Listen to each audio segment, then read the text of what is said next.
Pinilit kong iwasan ka dahil ako'y nakatali na sa isang dilag na labis. Minahal ko ng tapat at hindi magbabago kailan pa man. Ngunit habang tumatagal, sa'kin lalo kang napamahal. Ang puso ko'y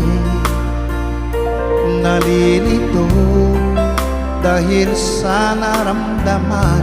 Ano ang aking gagawin?